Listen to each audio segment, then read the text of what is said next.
Hello बच्चों, let's read this question. So this question says, a cell of mass small m moving with velocity v suddenly breaks into two pieces.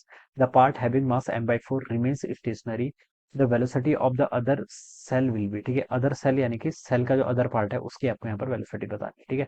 तो देखिए आपको दो pieces में break हो गया, alright. मास having mass part जिसका मास m by 4 है वो तो स्टेशनरी रहेगा।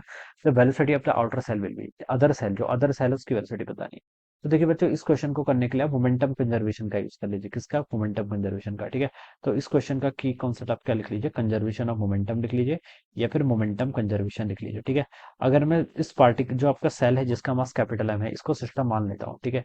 इसको इस सिस्टम मान लेता हूँ, ठीक है। इसका मास कितना आपका एम के इक्वल है, और ये आपकी वी वेलोसिटी से क्या कर रहा था बच्चों? आपका मूव कर रहा था। इसको मैंने क्या मान लिया? सिस्टम मान लिया, ठीक है।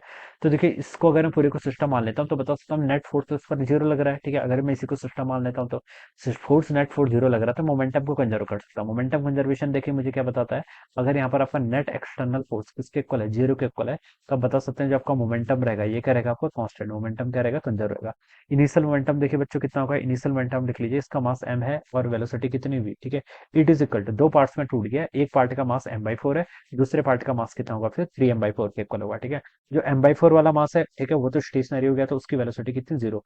प्लस जो दूसरा मास होगा उसका मास कितना? 3m/4 इंटू उसकी वेलोसिटी कितनी है? v2 एज्यूम कर लीजिए, और यही v2 की वैल्यू हमें यहाँ पर कैलकुलेट करके बतानी है, ठीक है। इनिशियल मोमेंटम फाइनल मोमेंटम क्या रहेगा? कंजर्व रहेगा, तो मैंने यहाँ पर से इस फॉर्मूले का यूज कर लिया, m1v1 प्लस आपका m2v2, ठीक है। ये लिख सकते हैं फिर उससे, ठीक है, इसका यूज करूंगा। तो देखिए यहाँ से ये टर्म तो आपकी एम वी हो जाएगी, ठीक है, और यहाँ पर आपका एक जीरो हो जाएगा, प्लस आपका 3m/4 इंटू आपका कितना हो जाएगा यहाँ से? v2 के इक्वल, ऑलराइट। तो m से आपका m कैंसिल हो गया, और v2 की वैल्यू बच्चों देखिए यहाँ से कितनी आ रही है? v2 की वैल्यू देखिए यहाँ से आपकी 4/3v के इक्वल, कितनी? 4/3v। तो this is the velocity of the other part, ठीक है। तो 4/3v आपको फोर्थ ऑप्शन में गिवन किया है, so this is the correct answer of this question, all right। So I hope you all understood this concept. All the best and thank you so much.